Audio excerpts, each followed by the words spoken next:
Joining us now, New York Times reporter and MSNBC contributor Jeremy Peters, staff writer for The Atlantic Tom Nichols, former Democratic Senator of California Barbara Boxer, and MSNBC Justice and Intelligence correspondent Ken Dilanian.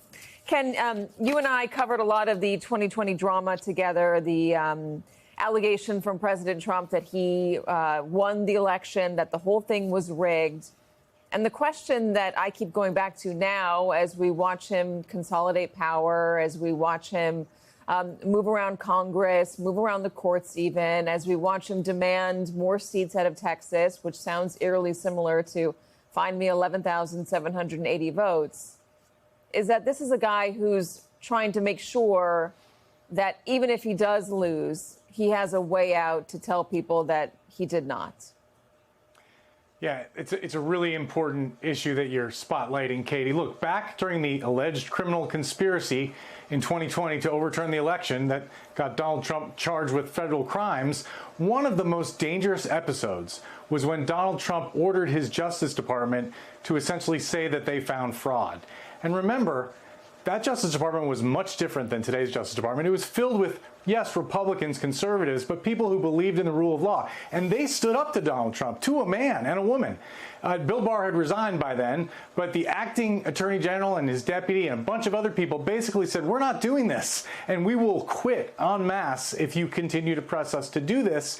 And look, had they done that, had they issued the letter that the Trump White House wanted them to do, saying that they had found fraud and they were investigating fraud, everything might have changed back then. Because look, regular folks who have jobs aren't paying attention to every little detail. They don't know how many court cases that Trump folks had lost trying to overturn the election. If the Justice Department had said there was fraud, that would have been a huge moment in the history of our democracy. And is there anybody watching this who thinks that today's Justice Department wouldn't do exactly what the White House wanted? And if you don't think so, just consider what's been happening in recent weeks. You've got essentially a criminal investigation, allegedly including looking at Barack Obama and some of his top advisors, including John Brennan, a grand jury investigation based on criminal referrals from the top intelligence officials in the United States that are based on lies, that are based on distortions of declassified information about the Russia investigation, that any fair-minded person who looks at says, that doesn't say what they're saying it says. There's no crime here, there's no scandal, but this Justice Department has taken that and they're now conducting a criminal investigation. So you have a White House and a government here that is willing to use all the tools of power to pursue its political ends. And you know, we're only 8 months into this administration. So the fact that you're talking about this, we're all talking about this, is important. We need to be thinking about this. Yeah, and Jeremy, again, I'm just going to say that Donald Trump had promised that his policies would be so popular, he would win. It would be easy. Of course, they'd win the midterms.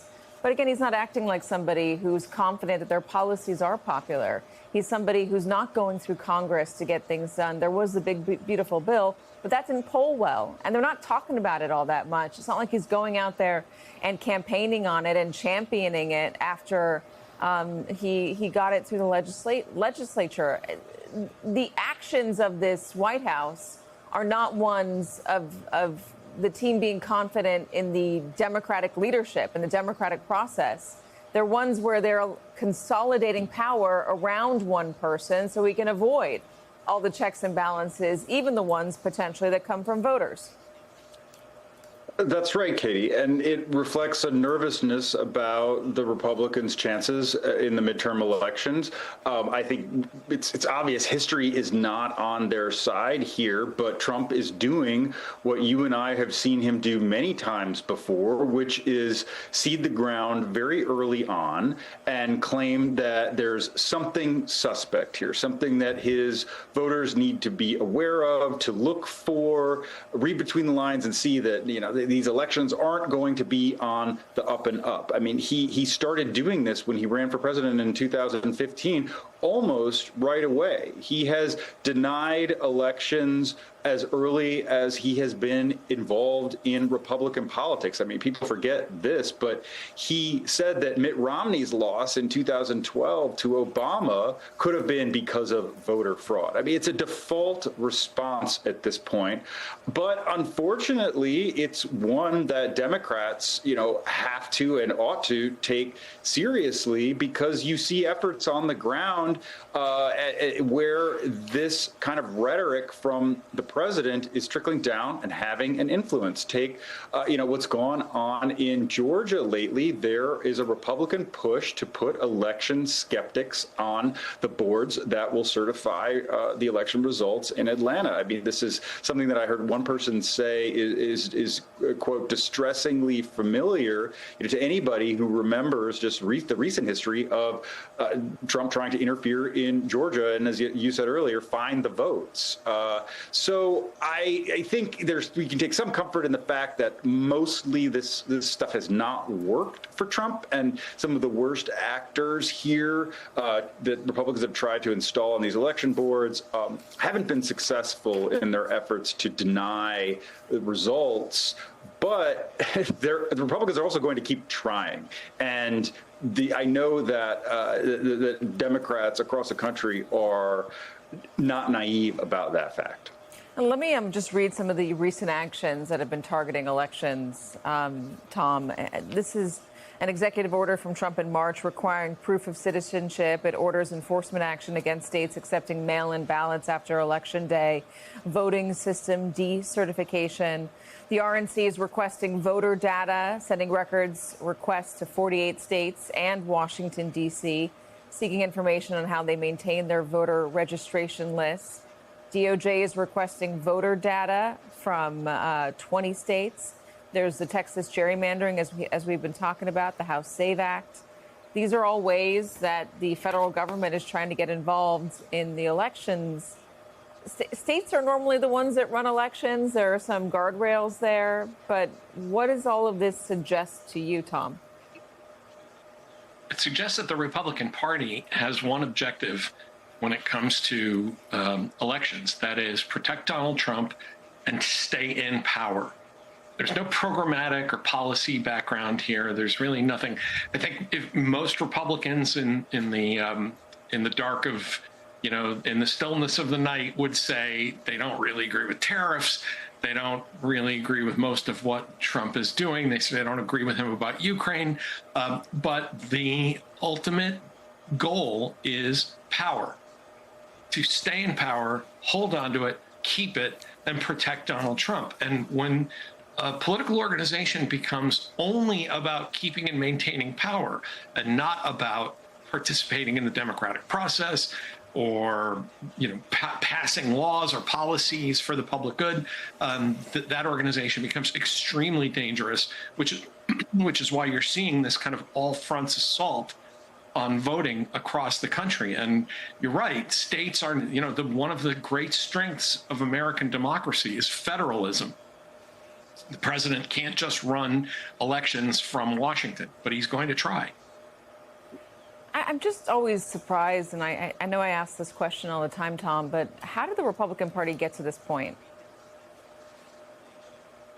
Well, it's a long story, I think, that has to do a lot with the concentration of voters and the separation of voters into concentrated red and blue camps. And I think one of the things that's occurred here is that Republicans, and I've said this here many times, they fear their own voters, which is unusual for any political party. And I think one of the things you're seeing Trump doing is reminding Republicans that he doesn't really need a majority. He needs to fire up about 30% of the voters to show up for primaries. That's his big threat. I mean, that's why they bend the knee to him, that he has this cult-like grip on the people who will show up for primaries and take out anybody he says to take out. And so, combine that with the fact that, out of 435 districts, there's maybe only about 30 or 40 that are truly competitive. Most of these people are from safe seats.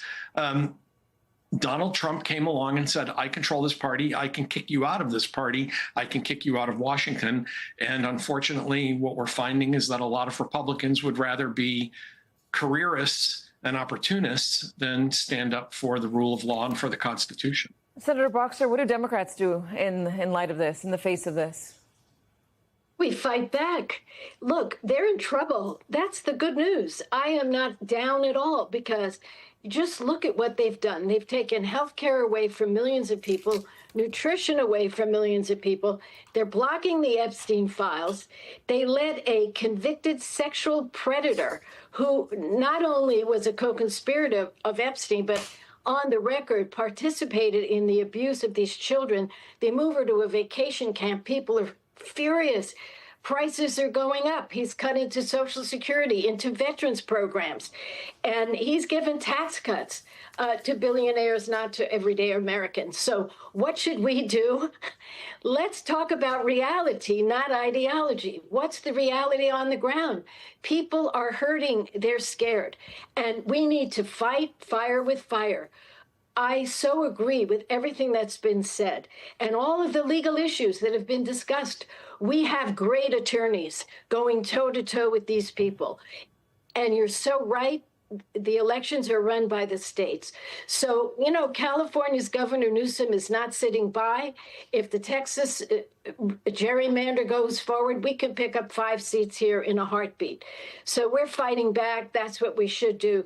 That's what the people want us to do.